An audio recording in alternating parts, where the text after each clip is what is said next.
Alright, we are back with some more Castlevania Circle of the Moon.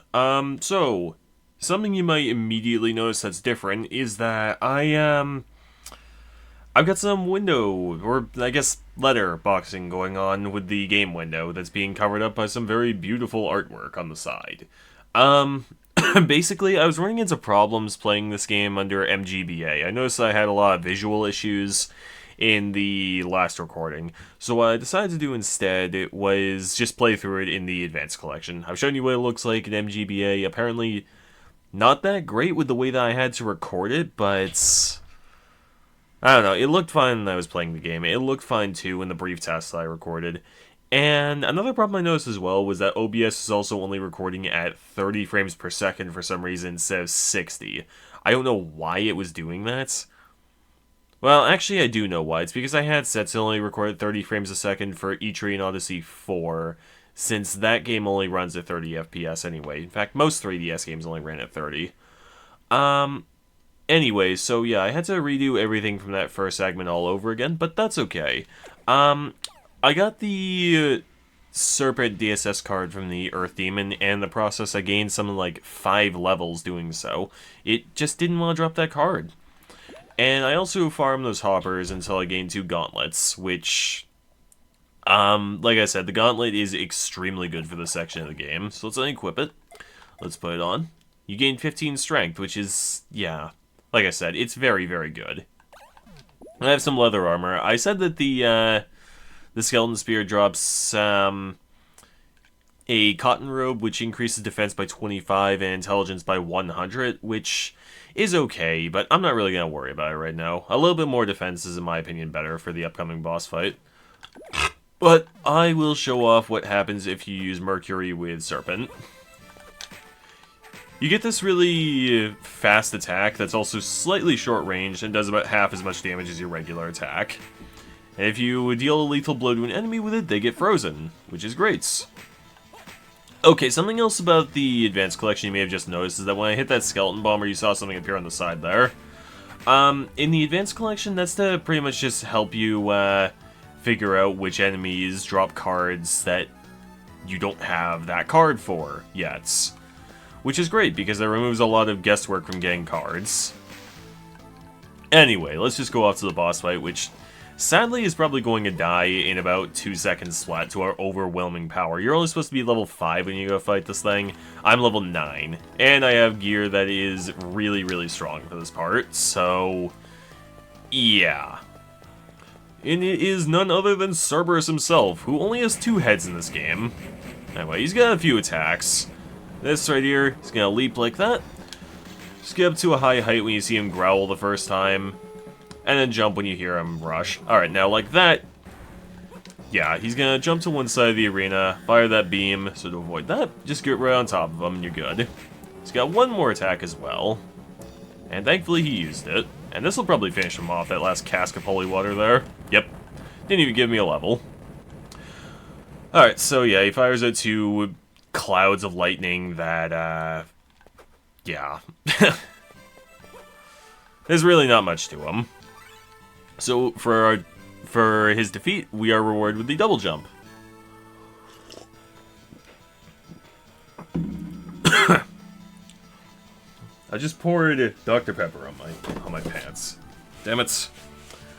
Oh man, this recording is not up to a good start.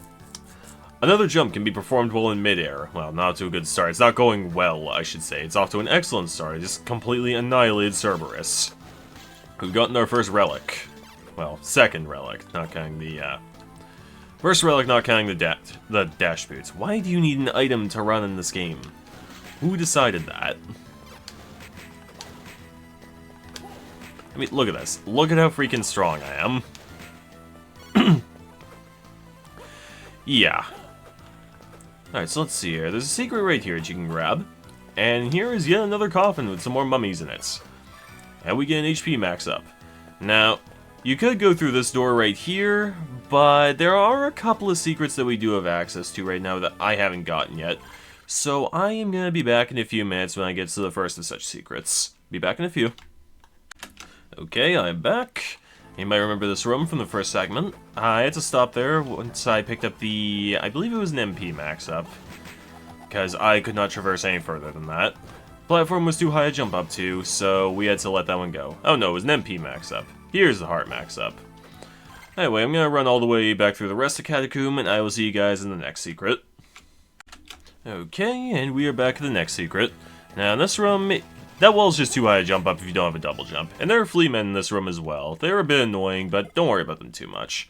We're gonna be needing this ice whip thing ready, so get that ready. Okay, now that's slime there. That slime's an interesting enemy because it has a card drop.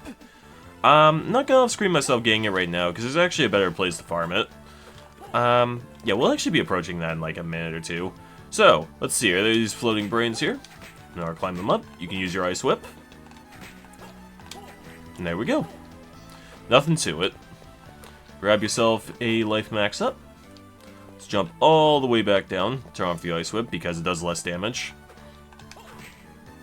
Seriously, dealing half the damage at twice the attack speed is just not worth it since it costs you MP every time. Let's grab an MP max up too. Nice. And I'm not going to off-screen anymore for right now, because our next destination is actually very, very close by. Oop. Don't want to jump into any bats now.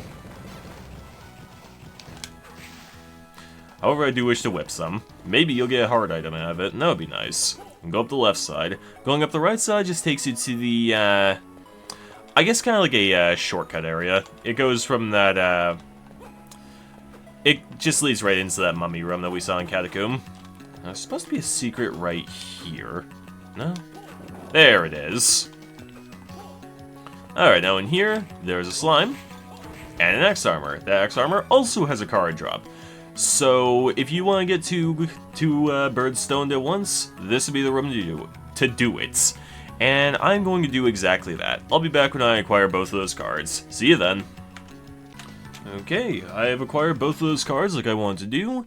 I acquired the Venus card, and I acquired the Mandragora card. So let's check out and see what we get out of these, shall we? Alright, so with Venus and Salamander, you get an interesting effect. Let's see here. I just gotta find an enemy to test this on. Your strength increases by 12%, which improves all damage you deal by... No, your strength improves by 12.5%, which improves all damage you deal by 25%. It's not bad. Venus and Serpents. Let's try that out real quick. Now, the thing about the Venus DSS combinations is that most of them are going to drain your MP at a steady pace. Alright, now what that does is it improves your defense by 25%, so you take a bit less damage from attacks. That's not bad. Most useful of all, though, is Venus plus Mandragora. I probably can't show this off with my meager amount of MP right now, but that increases your luck by 25%. That's probably the most useful one. All these drain your MP at a rate of 4 points a second, so if you have at least 400 intelligence, you won't lose any MP whatsoever from them. So grabbing some body armor to improve your intelligence isn't a bad idea if you're going to be making frequent use of this. What I will be making frequent use of, however, is Mercury plus Mandragora. For the same cost per attack as Mercury and Salamander, you attack with a Whip of Thorns, and that improves your strength by 10%, so you deal 20% more damage.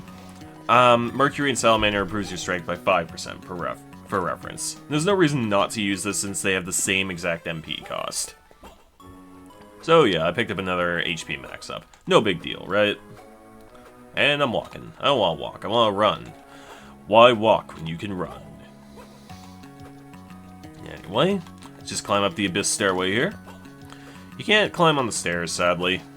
They're just kind of there for the background. And I have leveled up yet again. I started this segment at level 9. I am now level 11.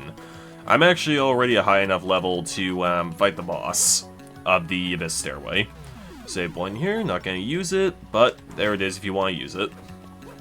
And there is one more card that we can acquire in... Well, not the Abyss Stairway, but an area connecting to it that we will be exploring a little bit in this video. This room's a little bit annoying, but it's not that big of a deal. You got gremlins constantly floating in, you got skeletons. I mean, what more could you want, really? It's a little annoying if you don't have an attack that can attack above you, so I guess the axe does have some use here. This would be the one room in the game where it is useful. Over here, yet another breakable wall with a skeleton soldier. Now, it didn't show it on the side there, but that skeleton soldier does have a chance of dropping the Mandragora card. And its other drop is bronze armor, which is the best body armor for this length of the game. Alright, let's go on to the audience room. Bronze armor provides 50 defense, whereas leather armor provides 30. In fact, I would actually say that it's better than the cotton robe if you don't care about MP regeneration that much, which, honestly, this early in the game, it doesn't matter that much. Your intelligence can keep up pretty well with how frequently you'll be attacking. I mean, these guys are all dying in one hit anyway, so we're in the Triumph Hallway now. And these enemies still die in one hit. Alright, that Will-O-Wisp, that has an interesting drop too called Mind Restore. You use it, and that restores 30% of your MP. So if you want to farm a few of those for long boss fights, you can do that if you want, but honestly, it's just not necessary. Another secret, another power-up, and actually, I got a Prison Garb out of that Clinking Man, so let's check that out. Prison Garb is 20 defense and improves your strength by 5 points. I'm actually going to go ahead and put that on. I'll take a bit more damage, but I'll deal a bit more in turn. It's a worthwhile trade-off, considering I'm so ridiculously over-leveled right now.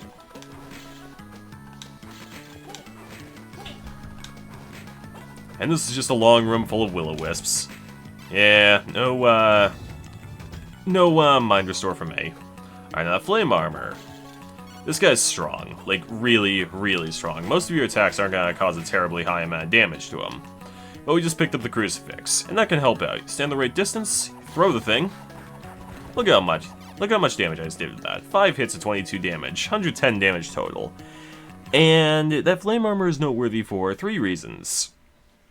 He gives almost 300 experience points, for one thing. And 2, he can drop a Bronze Armor, similar to the Skeleton Soldier, but there's a much safer, easier way of getting that item.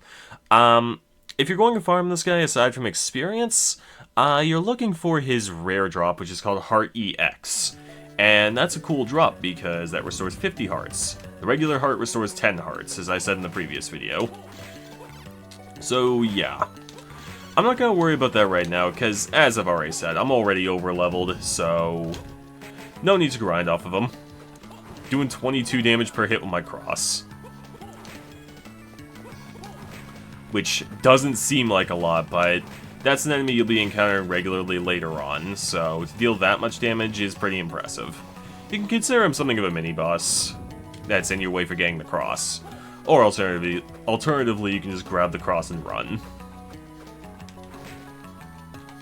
Oh, there is actually another secret up here. So, let's see here.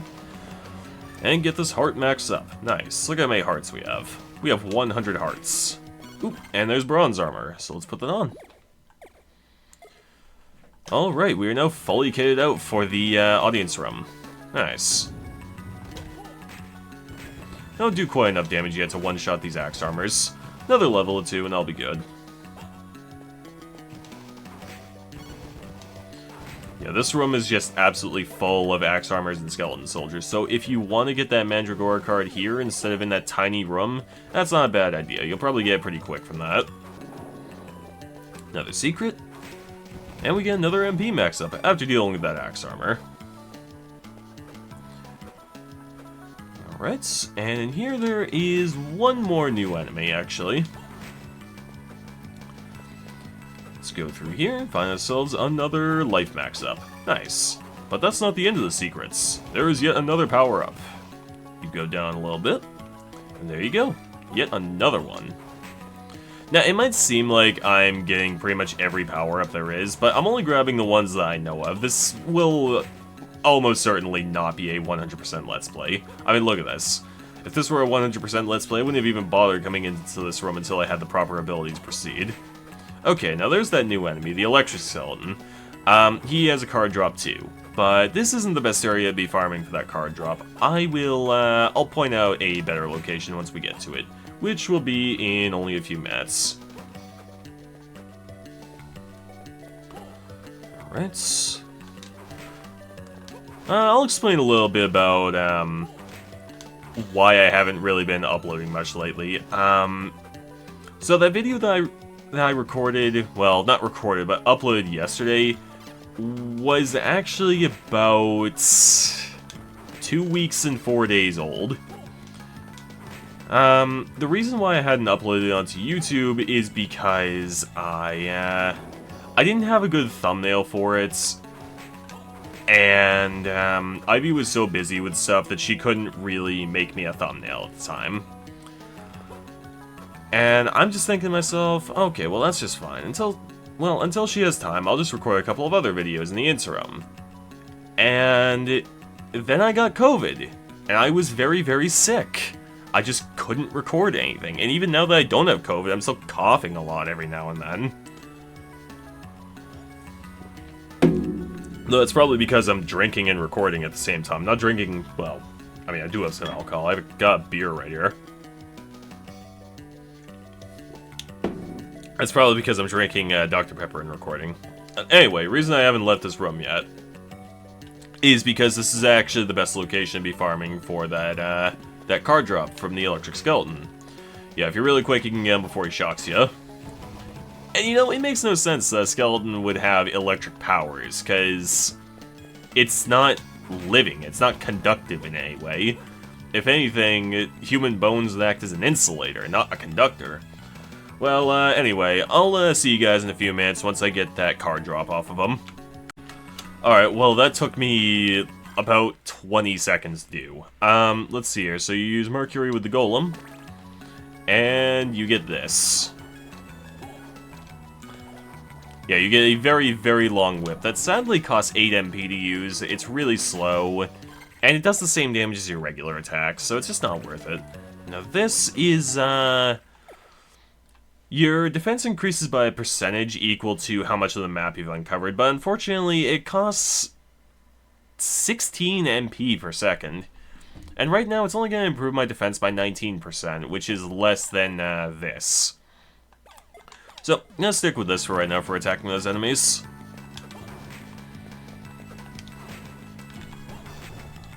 Like it really matters, I'm killing everything in one blow anyway, but what other use does my MP have?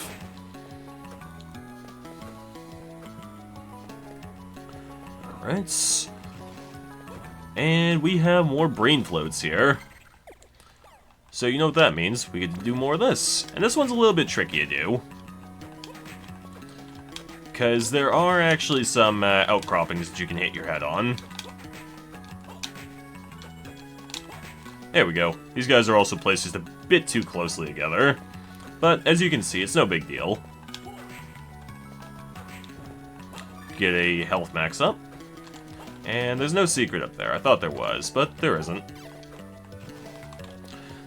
I believe the Electric Skeleton is actually the most damaging enemy in the entirety of the audience room as well. So yeah, don't get shocked by those guys. They kind of hurt. Alright, can't get through that block yet. We'll be getting the ability for that in the audience room, however, once we defeat the boss here. And this is the first of 5 teleporter rooms in the entire game. Use it, and you get to this section right here. So you can destroy this wall. Yeah, this is actually the room where we entered the audience room from. And if we go over here, this is the room where Dracula awakened. So, let's see if we can stop him. Well, drats. Yeah, I guess a magical wooden door really is gonna stop us, isn't it? Oh well. Well, let's go back. Not really much we can do about it right now. Alright, let's go across this, this little platform here. There we go. Yeah, this isn't a bad place to farm the Mandragora card and the Golem card as well while you're at it. Another save room, not ready to use it yet. We still got a bit further left to go in the audience room. Now, there are 2 secrets in this room. You get an MP max up right there, but with a certain late game relic, you're actually able to fly all the way up to the top of this room, and there's another secret up there. Devil Towers, there's not really much to them. They're just confined to those pillars there. You thought those pillars were just part of the background, did you? Well, think again. Ooh, actually, I'm not one-shotting those axe armors. Maybe with this I can. Nope, not quite. Well, maybe now I can. I believe they have 55 health? Yeah. One more level up and I'll be able to do so. Yeah, another MP max up. Nothing really too special. Can you imagine how much harder this game would be if these candles damaged you? It would give you more incentive to destroy them, I guess, but... it's like every time you touch a candle, Nathan Graves gets knocked back significantly. 2 Devil Towers in the secret room, and yet another MP max up. What is that, 3 of them now in a row? But hey, every one of those we get, we can use the Thorn Whip about 2 more times. Actually, with our intelligence being 110, us being able to attack once every second, yeah, it's a little over 2 more times. Just slide our way through here with impunity, because we are just massively overpowered right now. Let's see here. I know there is a secret in this room that we can get. And this requires another relic to do. There are 2 secrets in this room, but we can only get this one. That's okay.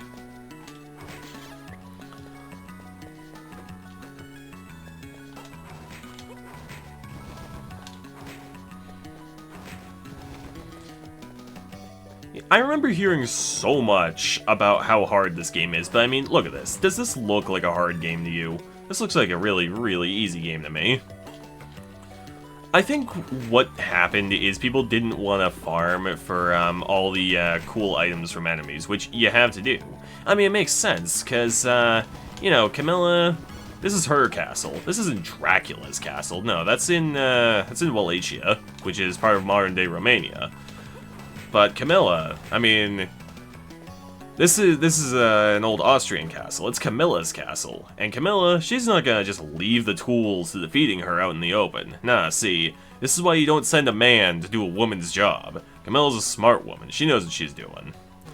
Alright, there's a save point right here. The boss is just up ahead. And I am going to end the segment right now. I hope you guys enjoyed. I apologize for these videos being so delayed.